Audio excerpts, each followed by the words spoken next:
Bueno, hoy retornamos con todo y vamos a estar hablando de un tema que es clave para lo que vaya a pasar en este país en los próximos años. Cayó un cargamento de droga, un hecho histórico, digo, son más de 4.000 kilos de cocaína. Y vamos a hablar de eso y qué significa, cuál es el escenario, qué podemos esperar, qué tiene el Estado para combatir este negocio multimillonario. Antes de eso quería mencionar algo que pasó en la semana y que primero quiero hablar de números. Los números no tienen ideología, no tienen partido, son hechos fácticos. No podés, digamos, cambiarlos. La Municipalidad de Asunción está técnicamente quebrada. La capital del país hoy financieramente es inviable. Y ese no es un problema solamente para los asuncenos. Ese es un problema para todo el país porque estamos hablando de la capital de la República. En la semana, los concejales le aprobaron un nuevo préstamo al intendente municipal, un préstamo de casi 280.000 millones de guaraníes. El intendente pidió este dinero porque dijo que tienen un déficit coyuntural de caja. ¿Qué quiere decir eso? Que el dinero en efectivo en estos días no tengo dinero en efectivo para cubrir los gastos, pero es por ahora nomás. Después voy a tener la plata. Con ese verso, en solamente 2 años, tomaron deudas ya por más de 540.000 millones de guaraníes. Un dinero que se tiene que pagar con el impuesto de la gente. El dinero no se inventa. Alguien tiene que poner la plata. Y la plata la ponen, obviamente, los asuncenos. Esto además es parte de una historia que lleva ya por lo menos 6 o 7 años. En la municipalidad ya no alcanza la plata para cubrir los gastos básicos. Ya ni hablamos de las inversiones que tiene que hacer la municipalidad. Vos podés salir a recorrer Asunción y sabés que hoy somos probablemente o tenemos la capital más ruinosa de América del Sur. Asunción está en ruinas y no hay que ser un genio para darse cuenta. Las inversiones que se tienen que hacer son enormes, pero resulta que en los próximos años todo el dinero que vaya a entrar va a ser para pagar el préstamo que se tomó ahora, para pagar salarios y gastos rígidos, papeles, burocracia. Se emitieron bonos, recordarán esta historia, por más de 500 o cerca de 500.000 millones de guaraníes, supuestamente para hacer inversiones. Ya en programas anteriores, el administrador del intendente reconoció que en realidad parte del dinero usaron también para lo mismo, para pagar salarios y gastos rígidos. ¿Qué nos dijo? No hay que preocuparse, muchachos. Lo que vaya a entrar ahora de impuestos va a cubrir estas inversiones que se tenían que hacer. Resulta que ahora sacamos otro crédito, pero para pagar más gastos rígidos. Sencillamente, lo que va a ocurrir es que probablemente cuando termine la administración de Rodríguez, porque parece que su partido no le quiere soltar la mano, quien le suceda en el cargo va a heredar una enorme bomba de tiempo. Le va a reventar en la cara. Asunción va a entrar en lo que se llama cesación de pagos. No tendrá un peso para pagar ni siquiera los salarios. Ya no hablemos de todos los servicios. ¿Qué es lo que tendría que hacer el intendente Rodríguez ante esta situación? Más allá de que después vamos a discutir si es legal o no lo que hicieron. Esto se llama economía de guerra. Si la plata no te alcanza, vos tenés contratadas 15 personas en tu casa y el salario ya no te alcanza ni siquiera para pagar los salarios, ya ni hablemos de pagar la comida, la escuela, la luz, no paga nada. ¿Qué haces? Y tenés que echar gente. Es decir, es un absurdo que mantenga 15 personas, no te alcanza la plata. ¿Cuál es la situación de la Municipalidad de Asunción? Tiene 9.000 funcionarios. 9.000. ¿Por qué consigue Óscar Nenecho Rodríguez que le sigan autorizando préstamos? Los de la Junta Municipal. Porque la Junta Municipal tiene 1.400 empleados. 1.400 personas cuya única función es estar atendiendo las necesidades del concejal. por eso estos concejales volvieron a autorizar el crédito. Pero atendé este dato que es muy importante y vamos a tener que recordar esto en los próximos años.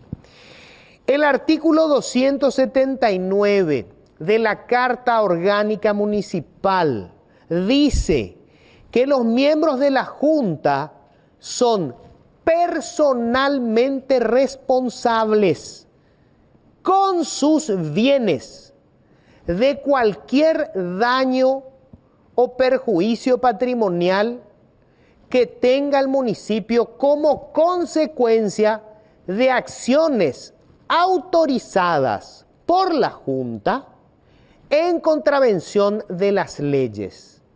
¿Cuál es la contravención de la ley? Otro artículo de la Carta Orgánica dice que jamás el nivel de endeudamiento puede superar el 30% de los ingresos que se esperan recaudar. Se pasó con creces el 30%.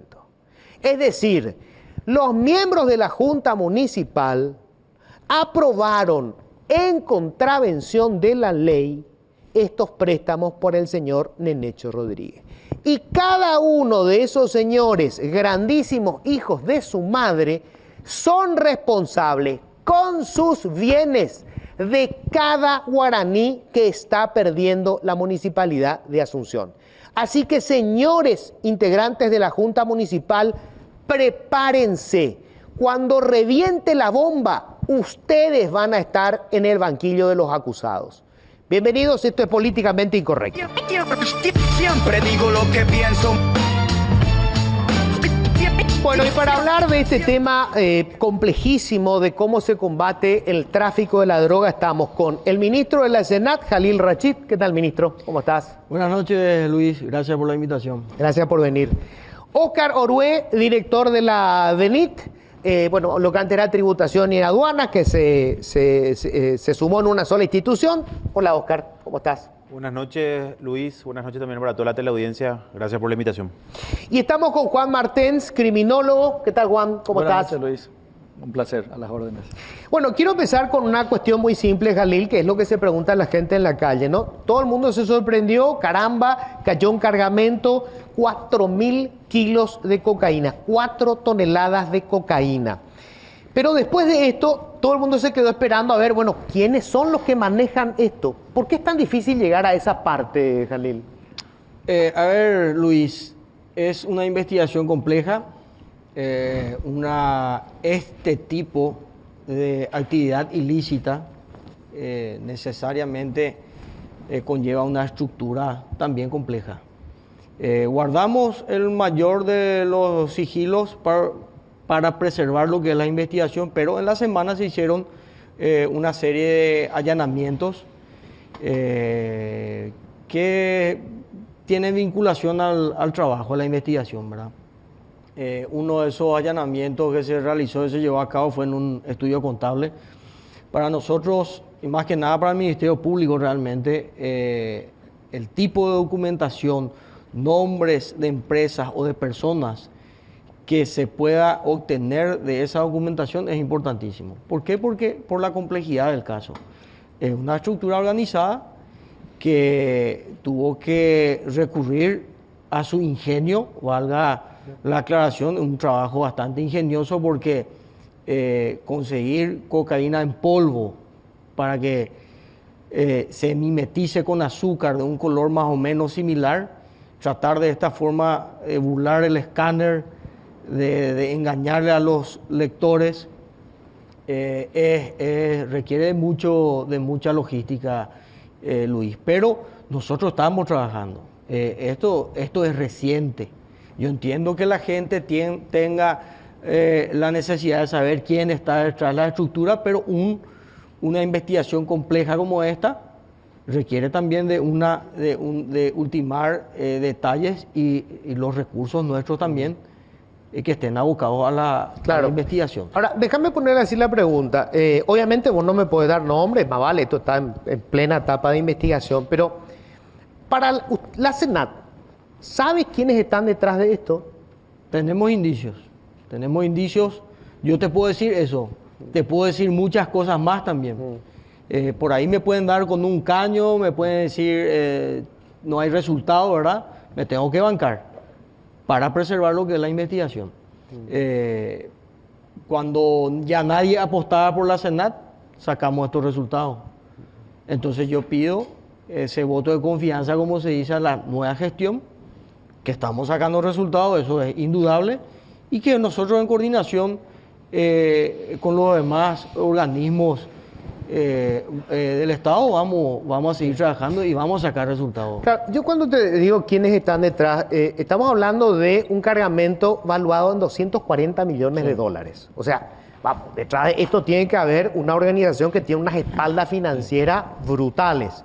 Y no puede haber, digamos, 100 organizaciones de ese tipo en un país como este, ¿verdad? A eso me refiero yo cuando digo, ¿ustedes tienen identificado qué grupo es el que está detrás de este operativo? Tenemos un camino que nos lleva a una estructura, Luis. Y la investigación, fíjate, una investigación, porque resalto siempre que es una investigación compleja, porque puerto de origen, una estructura, puerto de destino, otra estructura. Ya estamos hablando de una cooperación internacional también. O sea, son organizaciones criminales distintas asociadas. Claro, lógico.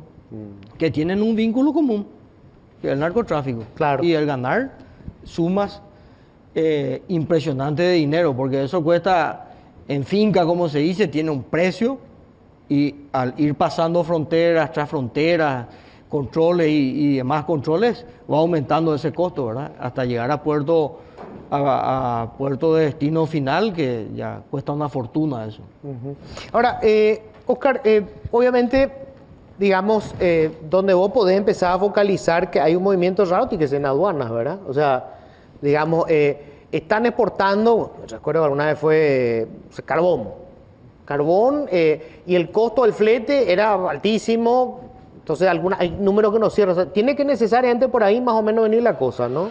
Claro, a ver un poco en la línea que dice el ministro Jalil, nosotros ni bien asumimos empezamos a trabajar de forma diferente. O sea, no solamente sirve hoy lo que el escáner nos muestra, o no solamente sirve que el CAM vaya y olfatee.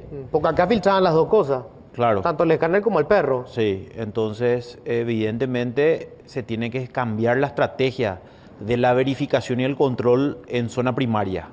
Y ahí es donde se tiene que utilizar elementos de tecnología, datos, inteligencia, para empezar a perfilar un riesgo diferente. Entonces, lo que vos decís forma parte de esa investigación o ese perfilamiento de riesgo. Por ejemplo, ver si es que lo que está exportando un poco es razonable o no, ¿verdad? ¿Por qué no envío vía fluvial en vez de enviar vía aérea, por ejemplo, en el caso del anterior que habíamos incautado?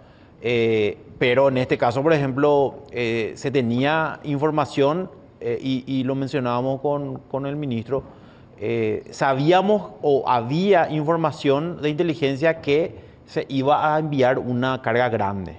No sabíamos dónde, en qué puerto, no sabíamos cuándo, no sabíamos quién era el grupo. Se tenía una cierta información, pero es diferente y complementando lo que él decía, en el caso de la fiscalía no es que solamente puede darnos más un nombre y decir fulano es, sino que tiene que hacer actos investigativos complementarios para poder dar con eso, ¿verdad? Y ahí el sigilo y la prudencia es fundamental. Entonces también un poco en relación a eso. Pero nosotros, ¿qué hicimos nosotros? Y nosotros cambiamos prácticamente todo lo que se hacía en cuanto a la verificación. Hoy se mira de forma diferente porque hoy ya tenemos datos de tributación que antes aduana no tenía, por ejemplo.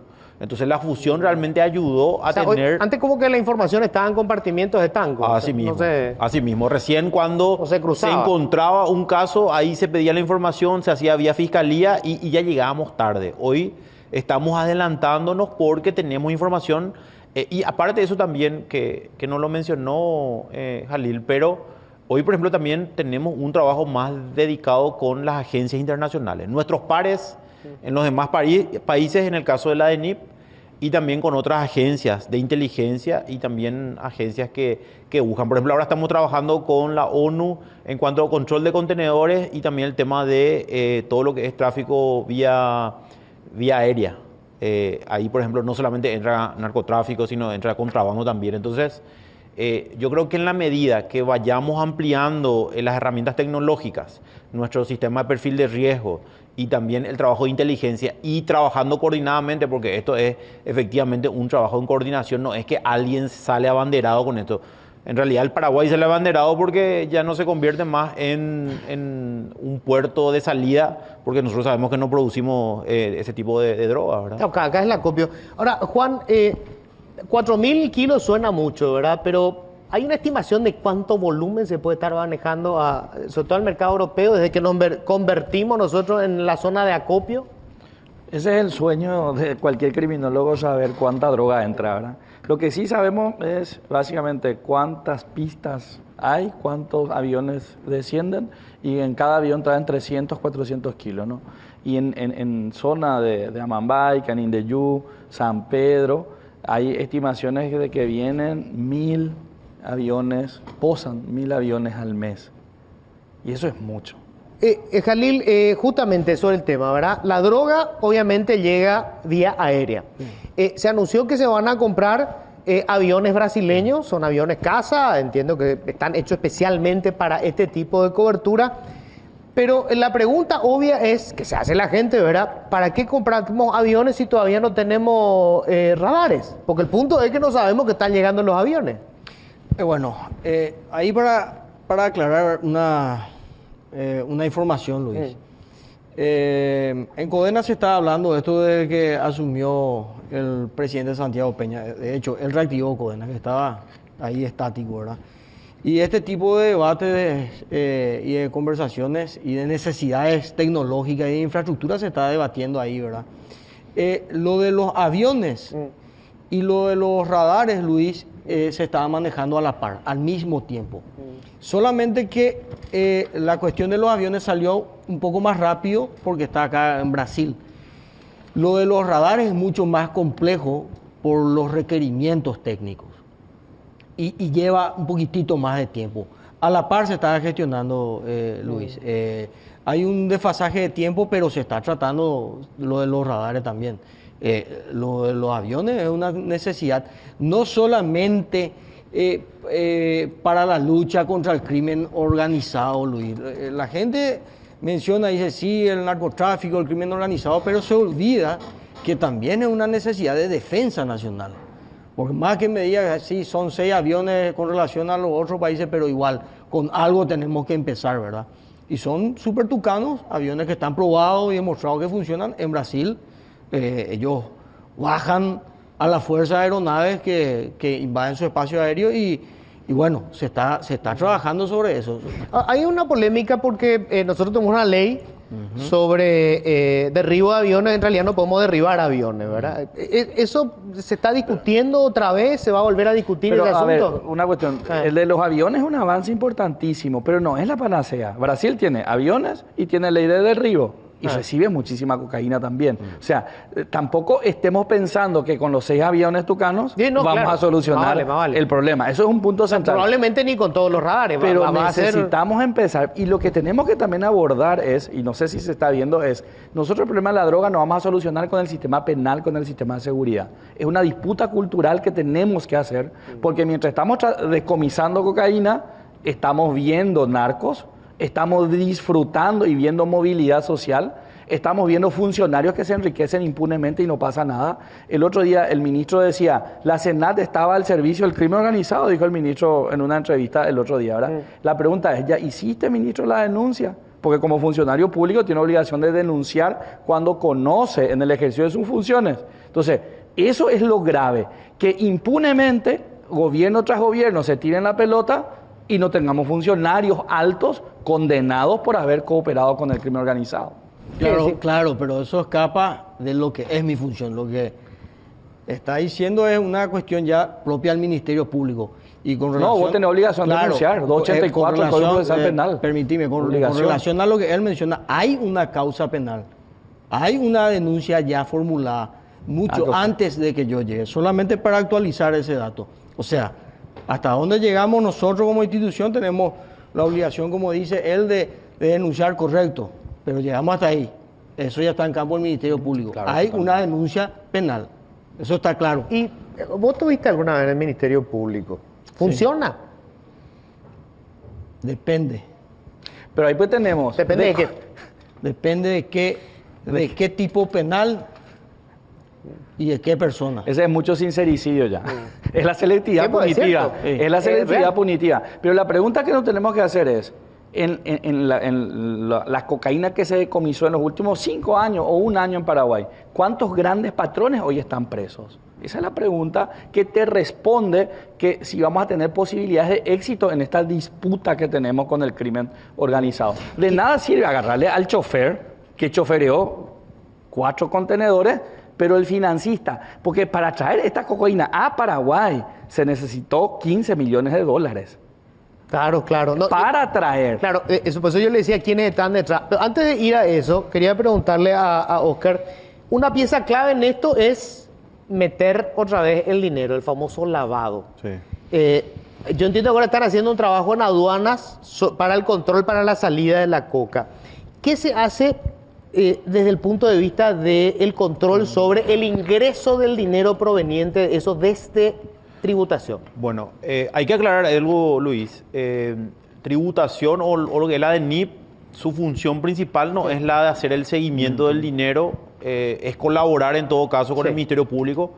Si vos te fijas, la imputación que en el caso Ultranza, donde sí hubo un trabajo y hay ya identificados, inclusive hay detenidos en ese caso, y no estamos hablando del chofer o de una persona de menor cuantía, Sí, claro. cuanto estamos hablando de gente que manejaba muchísimo dinero, ¿verdad? Sí.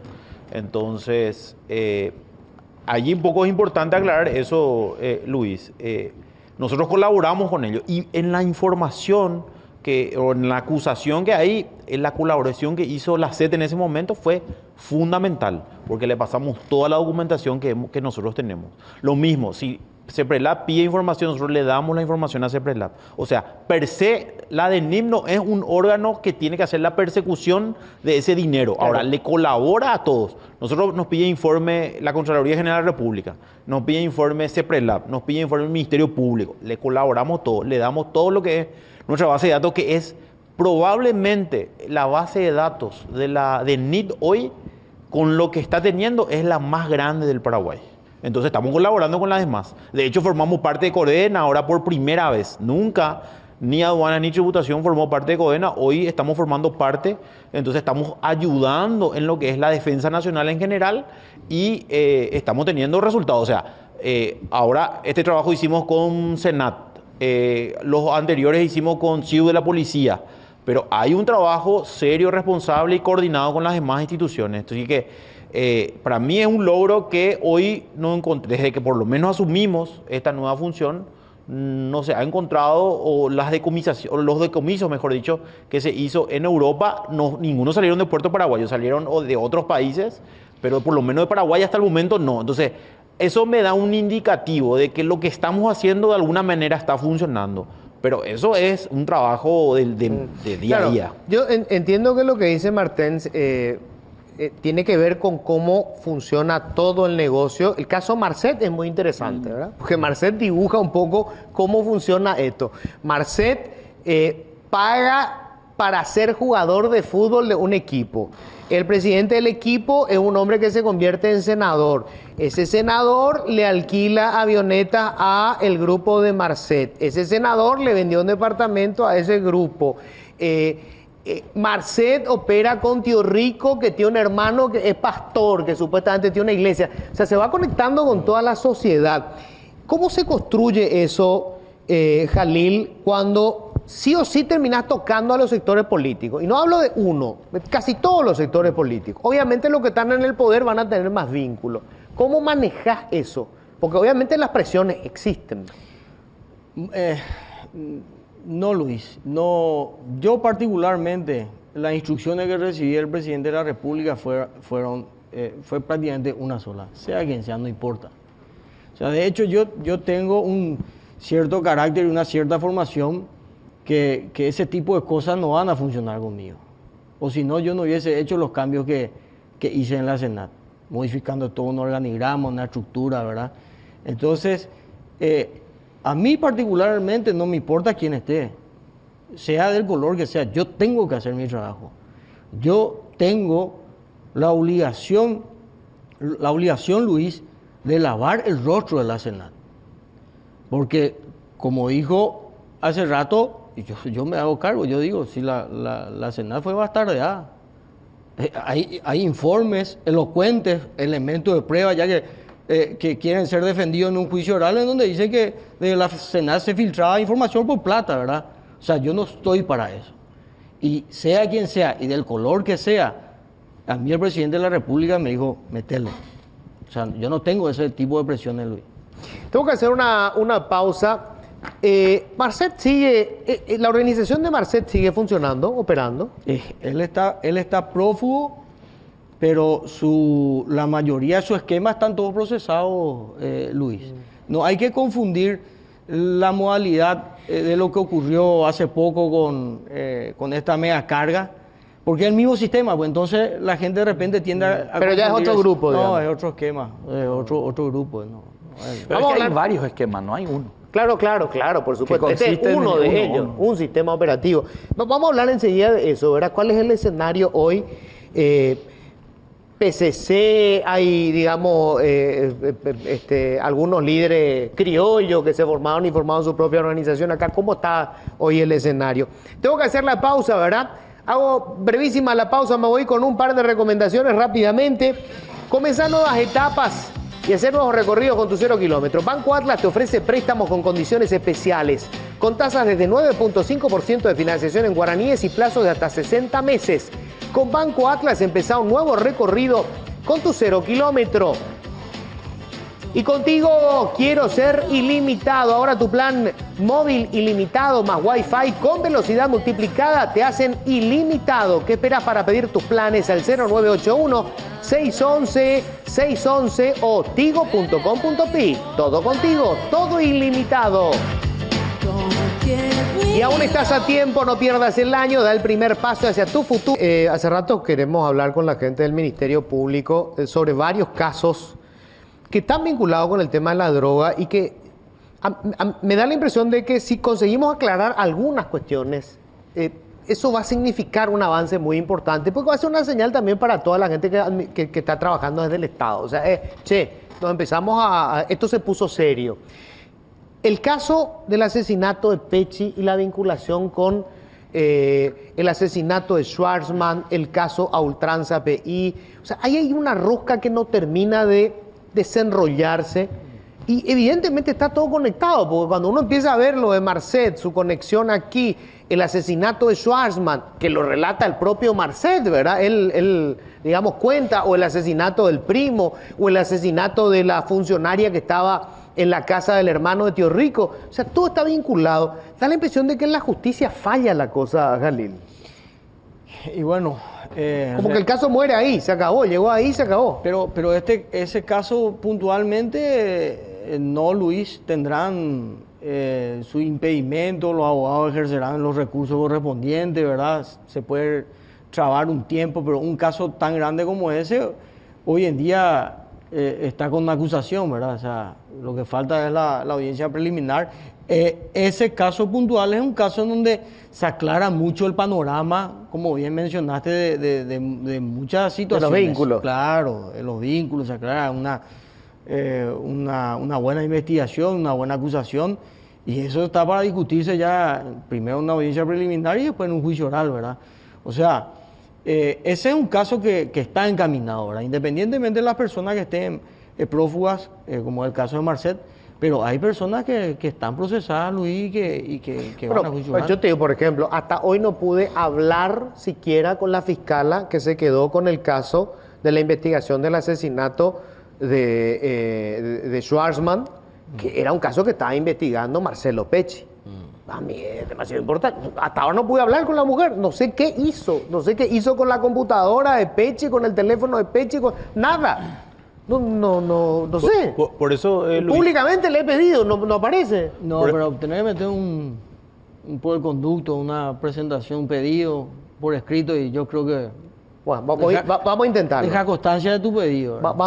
Yo creo que vamos a pasar por ahí, porque si no... Pero más ¿qué allá de querés eso, yo? pero más allá de eso, Luis, yo creo que es importante que las instituciones funcionen independientemente de las cabezas. O sea, si hay institucionalidad, se va a poder lograr más resultados. Y eso es que las instituciones funcionen, que esté bien establecido no solamente sus funciones, sino también la parte operativa, y que eso, sea quien sea, se mueva de esa manera y que no haya esa, lo que vos dijiste recién, esa presión de que se llame y se diga. En este caso, ni Jalil ni yo vamos a ceder ante presiones, ¿verdad? Porque tenemos carácter, etcétera. Pero más allá de nosotros, el tema es que la institución funcione y el trabajo coordinado exista. Yo creo que las demostraciones que estamos haciendo como gobierno podemos evaluar que, bueno, hoy se combatió el tema de lo que es la cárcel de Tacumbú, que se hizo el operativo, varios operativos relacionados al tema de seguridad, que es algo básico y se está avanzando en menos de un año. Las incautaciones que hicimos, etcétera. Entonces, creo que estamos en el camino. O sea, probablemente falta muchísimo, pero para nosotros es clave cómo Codena está trabajando y la comisión también, el Consejo de Inteligencia también está trabajando, ¿verdad? Y muchísimas cosas que no podemos contar, pero muchísimas cosas, porque entiendo que también el Ministerio Público a lo mejor nos habla por esa cuestión de lo que tiene que hacer y la exposición también, ¿verdad? Porque Paraguay, Luis, es chico, nos conocemos todos. Juan, vos decías, esta es una forma. Nosotros tenemos en Paraguay, primero, el gran negocio de la droga, que además supone, digamos, la infiltración en la política, en la economía, en el periodismo, todos los sectores, la iglesia, todos los sectores. Y después está el famoso tema del microtráfico, que nos genera toda esta legión de zombies, ¿verdad?, que provocan lo que es la inseguridad ciudadana. ¿Cómo ves vos esos dos escenarios y si hay realmente, digamos, una forma de salir de esto?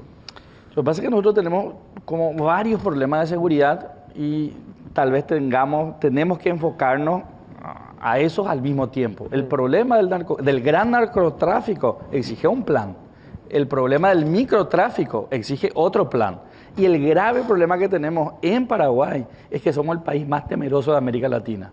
O sea, no hay un país más temeroso en toda América Latina que Paraguay. ¿En qué sentido temeroso? Y tenemos miedo al delito, no queremos salir de nuestra casa, creemos que el delito aumentó. Hay una inseguridad subjetiva muy alta.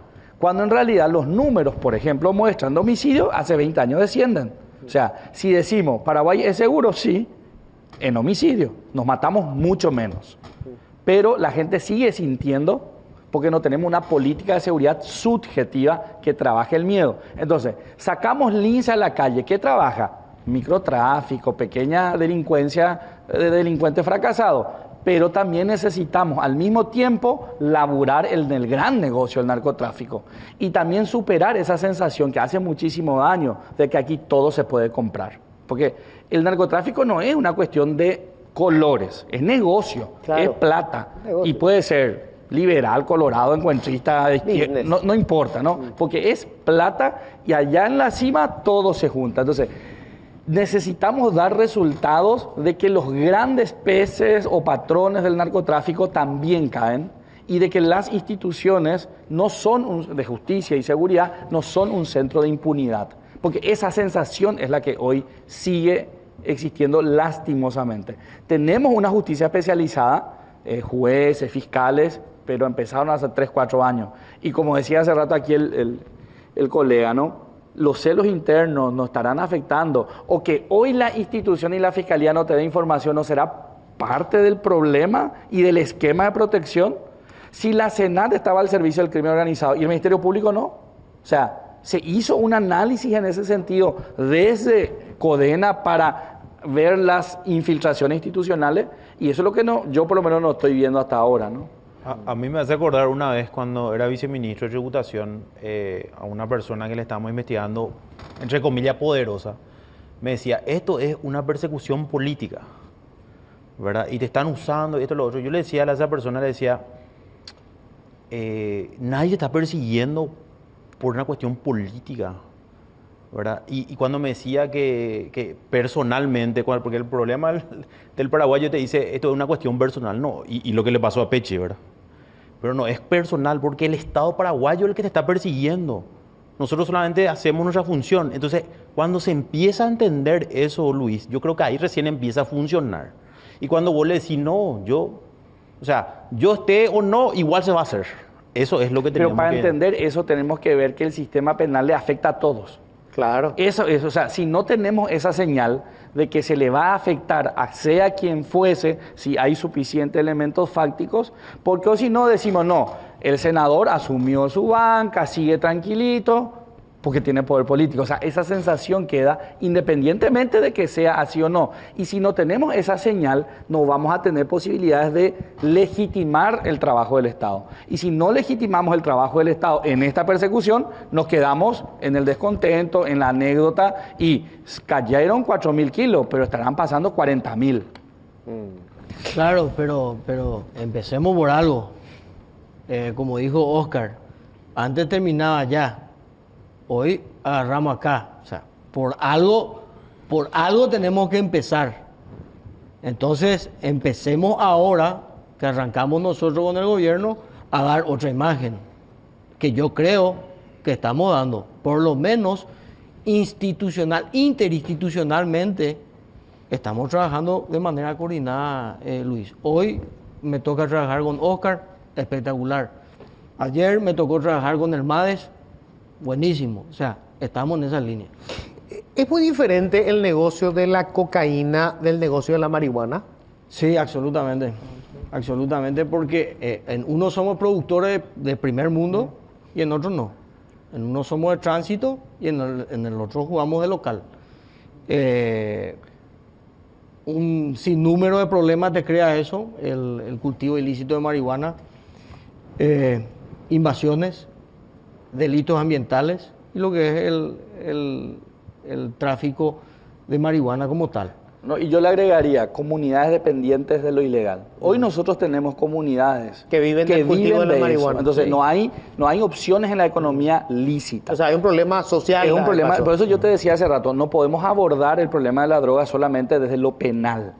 O sea, ¿qué opciones de laburo le vamos a ofrecer a gente de la frontera de la zona de mayor producción de marihuana? ¿Qué le ofrecemos?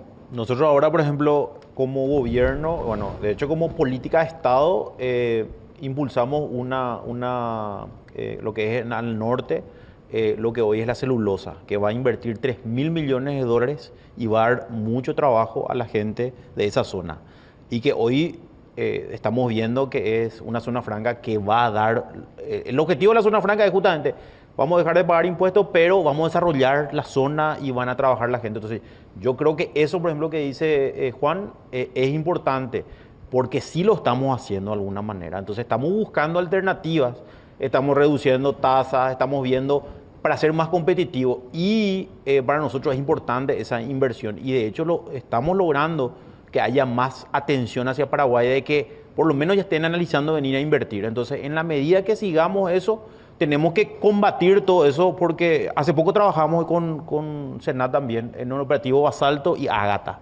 Ágata del lado brasilero, donde hubo una gran incautación de marihuana salida de Paraguay. Lo mismo, lo que sale de Brasil entra a Paraguay, contrabando. Nosotros ahí trabajamos directamente, hicimos una gran incautación. Hoy los productores pequeños están diciendo, estamos vendiendo, estamos teniendo otra vez actividad. Muchos ya estaban desanimados, no querían más trabajar, pero hoy lo estamos logrando. Entonces, en la medida que empecemos a trabajar de forma diversificada y con una visión integral de lo que hay que hacer como país, yo creo que vamos a seguir teniendo estos resultados, Luis. Ahora, Oscar, nosotros hablábamos en estos días del mercado informal.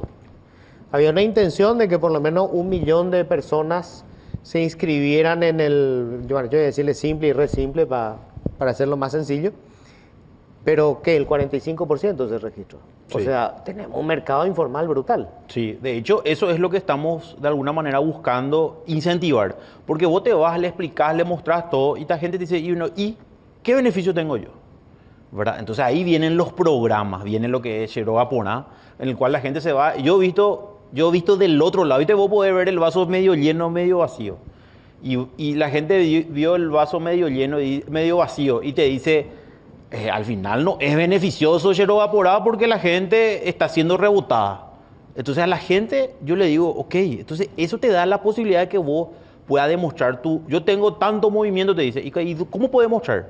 Y no tiene, porque no paga IPS, no, el trabajo que hace, no, le dice, no, yo no quiero IPS, le dice, después no emite factura, ¿verdad? Entonces, nosotros tenemos un sistema tributario demasiado sencillo y demasiado fácil, aprovechemos, ¿verdad? Entonces, eso es lo que le estamos tratando de concienciar a la gente, y hoy la gente está, bueno, se está dando cuenta, y eso es un proceso que no es de la noche a la mañana, pero que estamos logrando, ¿verdad? Esto tiene, ¿cuánto? 2020 entró en vigencia. Tuvimos pandemia, 2020, 2021, bueno, y prácticamente hace 2 años recién estamos penetrando esa idea de que la formalización es el único camino para salir adelante. Ahora con el programa Cero Evaporado, muchos dicen, bueno, me conviene declarar correctamente. Lo que pasó también en pandemia, ¿qué pasaba? Se iban a los bancos, la financiera, y nadie le prestaba. Y le decían, no, pero yo tengo movimiento. ¿Y cómo me va a mostrar el movimiento? Entonces comenzaron ya a mostrar en su factura, y la factura o sea, su movimiento diario se reflejaba en la facturación que declaraban ante la DNIP. Entonces, ok, puede demostrar que sí tiene ingresos, y ahí vamos peleando y luchando contra el tema de la informalidad. Khalil, ¿cómo se puede trabajar en el tema del financiamiento desde los sectores? Porque, digamos, como bien decía hace rato Juan, para que el negocio funcione vos tenés que tener cómplices, ¿verdad? Y los cómplices están normalmente en la clase política, que además tienen sus contactos en diferentes estamentos del Estado. Cortar el financiamiento de la política desde el negocio de la droga es la clave. ¿Cómo se puede conseguir eso? Y con ejemplo, Luis, con ejemplo, o sea, para mí es sencillo porque yo tengo clara la película. Y te pongo un caso hipotético. Si Senat tiene una investigación conjunta con Fiscalía y en el curso de esa investigación surge que hay 1 o 2 o 3 políticos poderosos, o quien sea, diputado, senador, gobernador, no importa quién sea, pero político, que se dedica a la actividad política, y en el curso de esa investigación saltan esos nombres. Yo, desde lo que es Senat, tengo que hacer mi trabajo, Luis. No hay mejor forma que demostrar ese corte con el ejemplo, con el trabajo. O sea, yo tengo que hacer mi trabajo, yo voy a hacer mi trabajo y le voy a pasar al Ministerio Público. Entonces, que el Ministerio Público a su vez haga su trabajo, pero no podemos nosotros atribuirnos obligaciones de otras instituciones. No, claro. Ahora, te doy un ejemplo concreto. Se publica el caso Lalo Gómez. El diputado Lalo Gómez aparece con un patrimonio más grande que el que tiene Luis Petengil, que creo que de su tatarabuelo ya criaban vacas. Lalo Gómez aparece en la prensa brasileña con fuentes de autoridades brasileñas como alguien que supuestamente operó con narcos. Y la sensación que queda es que se publicó esto y no pasa nada. No, esa es la sensación. Yo, en ese caso puntual, Luis, apenas surgió esa información, nosotros en la Senat tenemos enlace de la Policía Federal, porque es una de nuestras cooperaciones internacionales. Yo inmediatamente me puse en contacto con ellos y le dije, señores, si ustedes tienen algo, remitan acá o investiguemos juntos. Ajá. Y ellos mismos me dijeron, no tenemos nada. Eso va a ser, salió una publicación de un diario a través de una investigación. Pasa que cuando las investigaciones en Brasil, y ocurre acá lo mismo, cuando hay ya activa participación de las defensas, de los abogados, en este caso de repente, por ahí... Se traba. Claro, ¿entendés? Entonces es secreta la investigación, digamos. Hasta cierto punto. Oficiosa, pero Sí, no oficial. Sí, digamos. exactamente. Entonces, yo no tengo ningún problema. Si es que hay alguna información que la Policía Federal quiere compartir con relación a quien sea, me está molestando, no hay problema, pero puntualmente ese caso surgió como consecuencia de un trabajo que hizo Senat, en donde le estábamos buscando a una persona y coincidentemente era una propiedad del señor, ¿verdad? ¿Hay una causa penal? Claro que hay una causa penal. Pero yo no tengo más injerencia en eso. ¿Cómo ves vos, Martens, el de las figuras políticas grandes que, yo no sé, a veces son leyendas urbanas o no, ¿verdad? Pero hay personas que siempre está la historia corriendo. Pasa que también tenemos una historia de impunidad a través del Ministerio Público. O sea, se abren causas para lavarle a las personas. O sea, impunidad a través del sistema penal, porque si está cooptado el Ministerio Público, significa que está al servicio también. Así como la Senat estaba al servicio del crimen organizado, hay causas que se abren para limpiar a algunas personas. Y el ejemplo más notorio suele ser cuando es absuelta una persona, pero su patrimonio no condice con su... Ese es el laburo central, creo que tenemos que hacer para recuperar esa legitimidad. Porque hoy es indiscutible, si todos los años crece el cultivo de la marihuana, seguimos siendo el primer productor de América del Sur, esto es porque no funciona, es que porque hay impunidad, es que porque le enriquece a mucha gente. Y tenemos una Senat que dice que corta, que dice que trabaja, y de hecho vemos que cortan, pero ¿qué es lo que pasa entonces? O sea, ¿por qué fracasamos y por qué insistimos en ese fracaso? Y es lo mismo. Entonces dice, ningún político, el político no está metido, pero vemos que el político sigue teniendo incidencia, sigue financiando, sigue teniendo mucha plata que no se explica y el Estado en realidad lo blanquea. Entonces, de aquí, lo material lo que nos muestra es de que no hay correspondencia de ingresos, no hay correspondencia de bienes y su ostentación impune deslegitima en realidad todo ese relato de que estamos haciendo algo. Oscar, en el tema, se eliminó la posibilidad de que, digamos, a través de la declaración que hace un funcionario versus su ingreso, se pueda presumir la evasión fiscal, ¿no? No, nosotros ahora habíamos hecho un trabajo con Contraloría respecto a eso, en el cual ellos nos pasan información. Ahora, por ejemplo, nos pidieron información sobre el caso del diputado. Nosotros abrimos una fiscalización viendo un poco su patrimonio, colaborando en el sentido de que ellos piden información, entonces ahora se abrió uno. Porque lo que nosotros queremos ver es, bueno, él declara X cantidad de patrimonio, que es un patrimonio muy alto, ¿verdad? Y si se condice con el pago de impuestos, que es lo que a nosotros nos interesa, claro, ¿verdad? Eso sí estamos haciendo, pero en la medida de que nosotros no vemos, o sea, ahí también hay una cuestión. Por ejemplo, veo que en los medios, de repente en las redes te dicen, ¿por qué vos no viste si es que lavó dinero? Y esa no es la función de la DENIT. O sea, nosotros podemos colaborar con el Ministerio Público, con las demás, como decía recién, pero esa no es una función per se o primaria de lo que es la administración tributaria o hoy la DENIT. Entonces, nosotros podemos colaborar con ellos y vemos, o sea, y si dentro de esa finalización de la fiscalización vemos que hay indicios de lavado de activos, ¿verdad? Pero como un resultado de la fiscalización, remitimos a la institución que corresponde, que en este caso es la CERVELAP, ¿verdad? Dentro del ámbito de su competencia. Y pasaron muchísimos casos. A mí me tocó informar prácticamente de todos los políticos, porque me tocó ya estar en 2 gobiernos, me está tocando estar en 2 gobiernos, entonces pasamos de todo. O sea, y ahí yo siempre le digo a todos los que me hablan del tema, institucionalidad es el secreto. O sea, yo no tengo que influir de ninguna manera sobre el trabajo que se hace porque hay una ley y hay normativas que se tienen que cumplir. Y eso creo que es la respuesta más clara y más sencilla de que estamos en un Estado de Derecho y que se respeta ese Estado de Derecho. Jalil, para cerrar, porque nos quedamos sin tiempo, ¿cómo manejas obviamente clave en el combate al negocio de la droga es el lavado de dinero? O sea, si después no pueden ellos meter otra vez la plata al sistema, el negocio se acabó. ¿Cómo trabajan con la gente de la Secretaría de Prevención del Lavado de Dinero y el Ministerio Público? Porque allí en donde se ve, ¿verdad? Vos mirás cosas y decís, pero ¿esto qué es? ¿Cómo están lavando plata? Sí, nosotros, yo particularmente, Luis, la Senat realmente, si va a operativizar un trabajo, necesitamos de fiscalía. Si queremos escuchar un teléfono, necesitamos de fiscalía, necesitamos de órgano jurisdiccional. O sea, eso es insalvable, o sea, necesariamente.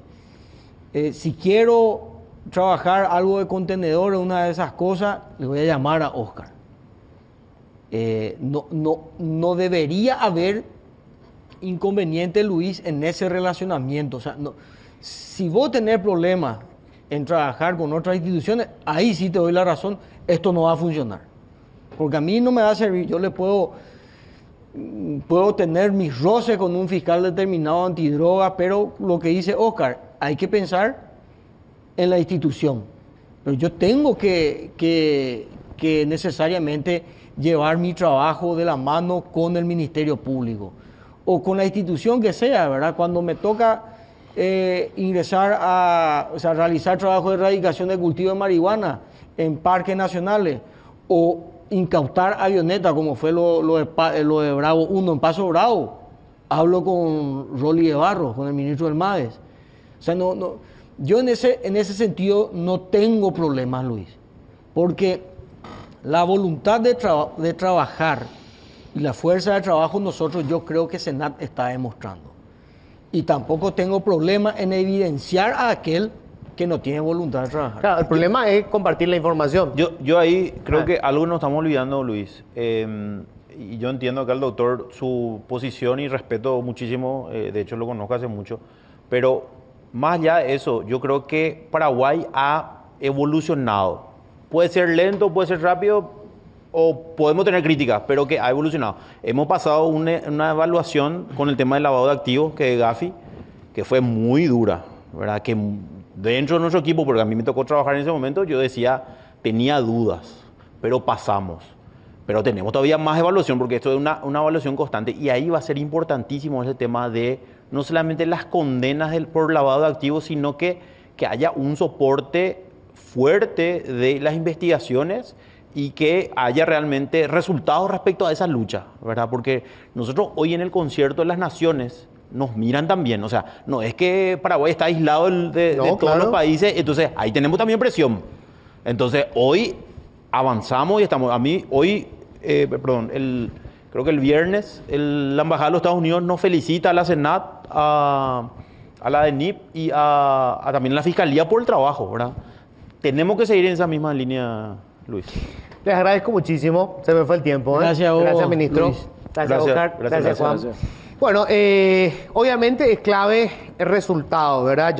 El Ministerio Público es la pata que nos falta, porque la última vez que se hizo un informe sobre el lavado de dinero, todo lo que hicieron en el informe hoy están imputados por haber filtrado supuestamente el informe. Pero el informe propiamente y el contenido, cuando le pregunté acá al fiscal general del Estado qué se hizo, me dijo, no sé. Así que, bueno.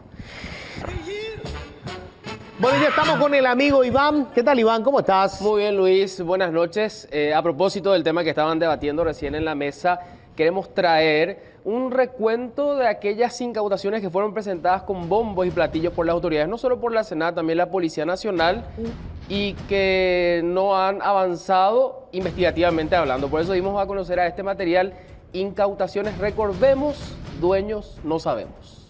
Vemos.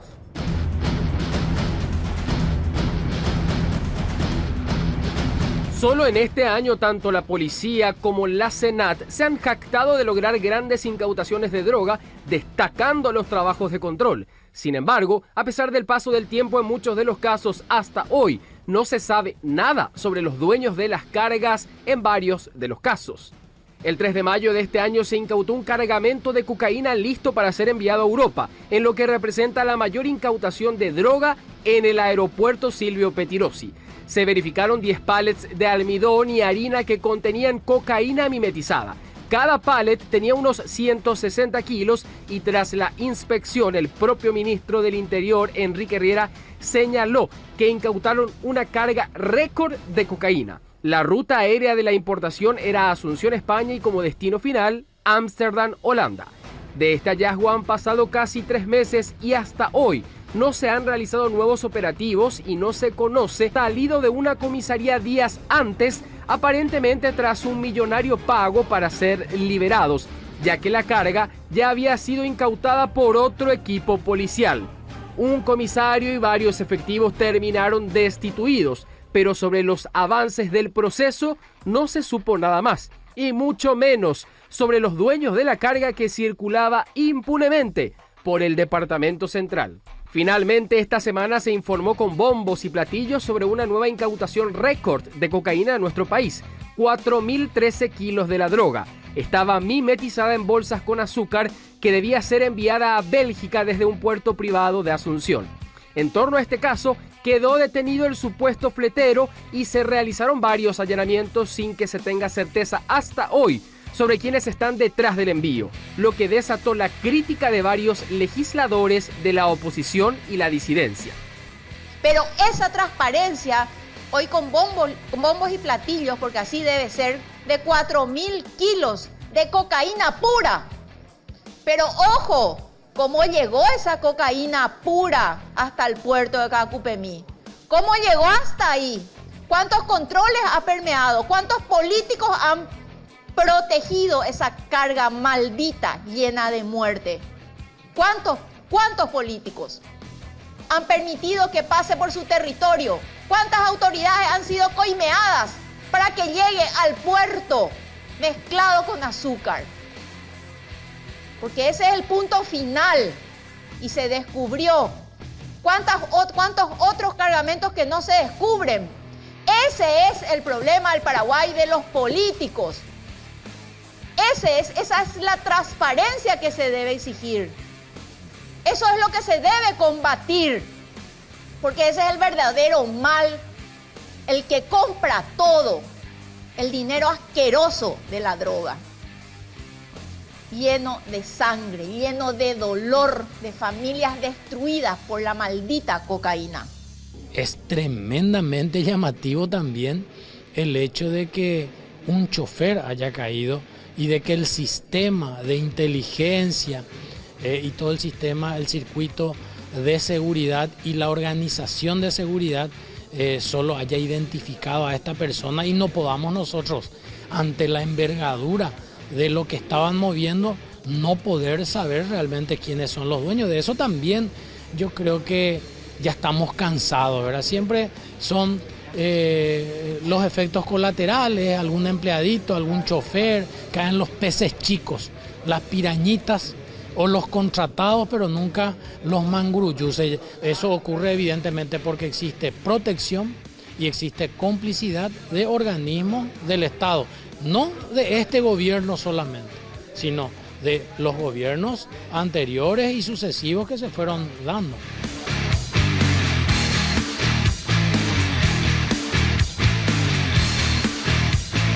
Bueno, notable. Espero que esta vez sí sepamos quiénes están detrás. Sí, se realizaron allanamientos y hasta ahora el único detenido, un fletero, el eslabón probablemente más débil de toda la estructura criminal. Bueno, voy a cruzar los dedos. Gracias, Iván. A usted, señor. Bueno, con esto nosotros cerramos. Que tengan todos un feliz resto de jornada.